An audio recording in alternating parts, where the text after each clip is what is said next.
अस्सलाम वालेकुम स्टूडेंट, कैसे हैं आप? उम्मीद है आप खैरियत से होंगे। क्योंकि छुट्टियां हो गई थी तो पहले तो एक्सटेंड नहीं होनी थी, एक्सटेंड होने की वजह से ज़्यादा हर्ज ना हो स्टडी का, इसलिए ये ऑनलाइन काम भेजा जा रहा है ताकि आप टाइम से सिलेबस कंप्लीट कर लें और रिवाइज हो के अच्छी तैयारी कर सकें। चैप्टर नंबर 10 हम बाद में स्टार्ट करेंगे क्योंकि वो थोड़ा प्रैक्टिकल है, तो फेस टू फेस हम करेंगे, तो इसलिए 11 चैप्टर पहले स्टार्ट करवा रहा हूँ। तो ये चैप्टर है इलेक्ट्रिसिटी इन एक्शन, कि इलेक्ट्रिसिटी के बारे में है। इलेक्ट्रिसिटी कैसे जनरेट होती है, जनरेटर कैसे वर्किंग करता है, पावर स्टेशंस में कैसे काम किया जाता है, कैसे इलेक्ट्रिसिटी पैदा होती है, एसी और डीसी करंट कौन सा होता है, इलेक्ट्रॉनिक डिवाइसेस में करंट कैसे बहता है, ये सारी चीज़ें हम पढ़ेंगे इसमें। स्टार्ट में हर चैप्टर की तरह इस चैप्टर के बाद इंट्रोडक्शन में हिस्ट्री मौजूद है, जैसे कि हर चैप्टर में होती है। पहले हिस्ट्री बैकग्राउंड से लिया जाता है और फिर एक उसका लिंक बना के चैप्टर के साथ अटैच किया जाता है, चैप्टर के टॉपिक्स के साथ। पहले इलेक्ट्रिसिटी के बारे में ज़्यादा नहीं जानते थे। जब इसके इलेक्ट्रिसिटी और मैग्नेट दो मुख्तलिफ एक सोर्स हैं एनर्जी के। इलेक्ट्रिसिटी को पहले जाना तो जाता था, इलेक्ट्रिसिटी और मैग्नेट को, लेकिन अलग अलग जाना जाता था, इकट्ठे नहीं जाना जाता था। हैंस क्रिश्चियन ऑर्स्टेड के आने के बाद उसने एक कनेक्शन बना दिया दोनों में, मैग्नेट की और दूसरा इलेक्ट्रिसिटी में। उसने कॉइल का और मैग्नेट का यूज़ किया, और मैग्नेट को जब कॉइल के पास लेके आया तो उसमें करंट पैदा होना शुरू हो गया, इलेक्ट्रिसिटी पैदा होना शुरू हो गई। उसने क्या किया कि उसने कहा कि जो करंट है ना फ्लो करता है कॉइल के अंदर, अगर हम मैग्नेटिक फील्ड उसके आसपास लेके आएँ। यहाँ पे जब आपके प्रोजेक्ट चल रहे थे तो कुछ बच्चों ने ऐसा भी बनाया था कि कॉइल ऐसे बना के, ऐसे कॉइल बना के उसको जोड़ दिया था और मैग्नेट पास लेके आते थे। यहाँ पे जोड़ मैग्नेट पास लेके आते थे, यहाँ बल्ब लगा दिया था, यहाँ बल्ब लगा दिया था, या मैग्नेट पास लेके आते थे तो बल्ब चलना शुरू हो जाता था।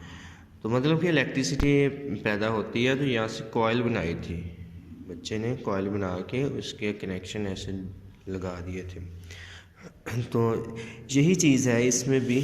तो इन्होंने भी तब डिस्कवर किया कि ऐसा भी होता है। उसके बाद आने वाला जो साइंटिस्ट था माइकल फैराडे, उसने भी फिनोमेना को रिवर्स करके देखा।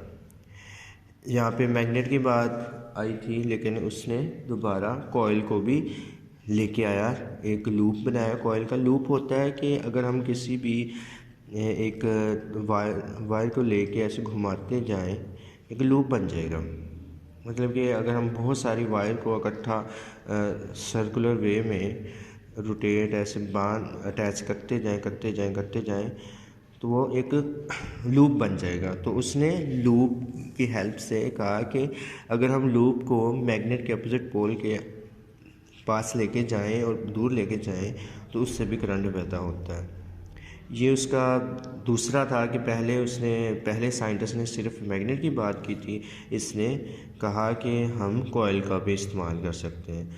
कहने सिंपल इसमें ये कंसेप्ट समझ आ रहा है कि चाहे आप मैग्नेट को रोटेट कर लें, चाहे कॉइल को रोटेट कर लें, दोनों सूरतों में इलेक्ट्रिसिटी पैदा हो जानी है। तो ये चीज़ आप मुख्तलिफ डिवाइसेस में भी आप देखते हैं। यहाँ पे उसी का जो काम था, उसे डिस्कवर जो उसने किया था इलेक्ट्रिसिटी और इसे मैग्नेट को कनेक्शन जो बनाया था, उसने ऐसे किया था कि यहाँ पे बैटरी लगा दी और इधर ये कॉइल का काम कर दिया और नीचे एक इसने मैग्नेट लगाया, और इधर से फिर मैग्नेट जब रोटेट करता था, पास करता था, यहाँ पे इसने कंपस नीडल लगाई। कंपस नीडल यहाँ से जब करंट बहता था तो यहाँ से कंपस नीडल मूव करना शुरू कर देती थी। मतलब कि यहाँ से एक दूसरे का कनेक्शन बन रहा था। इसी कनेक्शन को इस्तेमाल करते हुए उसने फिर इन दोनों को मैग्नेट को इस्तेमाल किया और बैटरी इलेक्ट्रिसिटी को इस्तेमाल किया। बेसिकली जो ज़्यादा मैं डिटेल बता रहा हूँ वो बाद की भी है। इसने जस्ट कनेक्शन बनाया था कि ये जो इलेक्ट्रिसिटी है इसका और मैग्नेट का आपस में कनेक्शन होता है। बाद में माइकल फैराडे ने काम किया, बाद में भी मज़ीद होते रहे और बहुत सारी डिस्कवरीज हुई। तो इसी तरह पास्ट में भी यही चीज़ को लेते हुए पास्ट में हम मुख्तलिफ फ्यूल को इस्तेमाल करके इलेक्ट्रिसिटी पैदा करते थे, सोर्स ऑफ एनर्जी थे। पावर स्टेशंस में भी फ्यूल इस्तेमाल करते थे जिससे इलेक्ट्रिसिटी पैदा की जाती थी। अब मैग्नेट को इस्तेमाल करते हुए इलेक्ट्रिसिटी कैसे पैदा हो सकती है वो भी इसमें मौजूद है यहाँ पे। लेकिन यहाँ पे एक जनरल उन्होंने बताया हुआ है कि हाउ इलेक्ट्रिसिटी इज़ प्रोड्यूस। तो मुख्तलिफ वेज़ हैं। फर्स्ट जो पैरा इसमें है बताया हुआ है by chemical reactions of compounds. Second में बताया हुआ है मैकेनिकल वेज़ है। थर्ड में उन्होंने कहा है कि अगर आप कॉइल को रोटेट करें या मैग्नेट को तो उससे भी होता है। एंड पे फिर इसका बताया हुआ जनरेटर बनाने के लिए क्या चीज़ें ज़रूरी हैं। हम देखते हैं स्टार्ट में यहाँ पे केमिकल रिएक्शन से कैसे होता है। ड्राई सेल और बैटरीज़ में जो सेल हम बाज़ार से लेते हैं और बैटरीज़ उनके अंदर केमिकल रिएक्शंस होते हैं, उससे इलेक्ट्रिसिटी पैदा होती है। वो कैसे होते हैं, क्योंकि आप शुरू से पढ़ते आ रहे हैं 5 4 से कि इलेक्ट्रॉन्स के बहाव से करंट पैदा होता है। तो केमिकल रिएक्शन जब होते हैं तो इलेक्ट्रॉन फ्लो करते हैं, इलेक्ट्रॉन फ्लो से फिर इलेक्ट्रिसिटी पैदा होती है। सेकंड जो वे बता रहे हैं उसमें मैकेनिकल वेज है। आपने अभी मैंने बताया कि आपको कि लूप वायर का जो लूप हो जाए या मैग्नेट हो जाए, कोई भी रोटेट करें तो इलेक्ट्रिसिटी पैदा होती है। यहाँ पे भी यही कह रहे हैं कि इलेक्ट्रिसिटी पैदा करने के लिए हम क्या करते हैं कि मैग्नेट को मूव करते हैं कॉइल के अंदर से, तो उससे इलेक्ट्रिसिटी पैदा होती है। अब यहाँ पे देखें ये एक लूप बनाया हुआ है, कॉइल है ये जस्ट ये वायर एक सिंगल से शो किया है, लेकिन जब कॉइल होती है ना तो उसमें बहुत सारी वायर्स होती हैं, इसे रोटेट होती हैं। जस्ट इधर लगाया हुआ है मैग्नेट और यहाँ से अगर हम रोटेट करें ना, हाथ से भी रोटेट अगर करेंगे तो ये इलेक्ट्रिसिटी पैदा होनी है, आगे शिफ्ट करके आगे बल्ब जलना शुरू हो जाएगा। यही चीज़ उसमें की जाती है। आप देखते हैं डैम वगैरह में, डैम से जब पानी निकलता है स्पीड से, नीचे टरबाइंस लगी होती हैं, उनके साथ कॉइल फिट होती है। तो इसकी जो शाफ्ट होती है जिसे एक्सल भी कहते हैं, शाफ्ट घूमती है तो कॉइल फिर आगे घूमती है और ब्लेड्स के ऊपर पानी गिरता है, वो घूमना शुरू हो जाती है। कॉइल जब घूमती है तो मैग्नेट साइडों पे होता है तो इलेक्ट्रिसिटी पैदा होना शुरू हो जाती है। थर्ड मेथड बता रहे हैं कि अगर हम रोटेटिंग कॉइल के अपोजिट पोल के दरमियान रोटेटिंग कॉइल ले आए तो उससे भी होता है। रोटेट करती हुई कॉइल को अगर मैग्नेट फिक्स है, रोटेटिंग कॉइल को आगे पीछे हम लेके जाएं तो उससे भी इलेक्ट्रिसिटी पैदा हो जाती है। तो इस मैकेनिकल वे को इस्तेमाल करते हुए इलेक्ट्रिकल जनरेटर से इलेक्ट्रिसिटी पैदा की जाती है, जो कि अभी मैंने डैम की एग्जांपल दिया वो भी ऐसे ही है।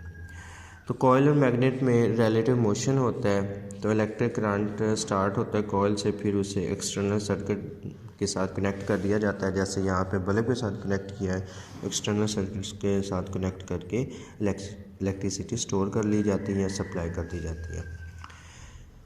तो आगे एसी करंट के बारे में बताया हुआ है कि करंट जो इलेक्ट्रिक जनरेटर से प्रोड्यूस होता है वो यूनी डायरेक्शनल नहीं होता है, मतलब एक डायरेक्शन में नहीं होता है, इसकी डायरेक्शन चेंज होती रहती है बार बार। तो इस वजह से ऐसे करंट को अल्टरनेटिंग करंट कहते हैं, जिससे शॉर्ट फॉर्म में एसी भी कहते हैं। और डीसी होता है direct current. Electricity high voltage पैदा करने के लिए जनरेटर के अंदर स्ट्रॉन्ग मैग्नेट्स होने चाहिए, ज़्यादा टर्न्स होनी चाहिए। मतलब ये जो कॉइल है ना, ये जस्ट शो की हुई है कि लूप होना चाहिए, जैसे अभी मैंने ये यहाँ पे बताया कि ऐसे बहुत सारे टर्न्स होने चाहिए कॉइल के टर्न्स होने चाहिए।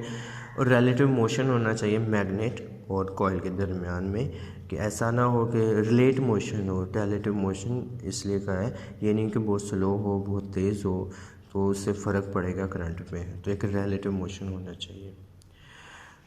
इसमें जो क्वेश्चन बन रहे हैं, अगर क्वेश्चन यहाँ पे एक क्वेश्चन बना है वर्क ऑफ हैंस क्रिश्चियन अर्सेट और वर्क ऑफ माइकल फैराडे, यहाँ से आप लगाएंगे यहाँ तक, यहाँ से निशान इसका माइकल फैराडे का आ रहा है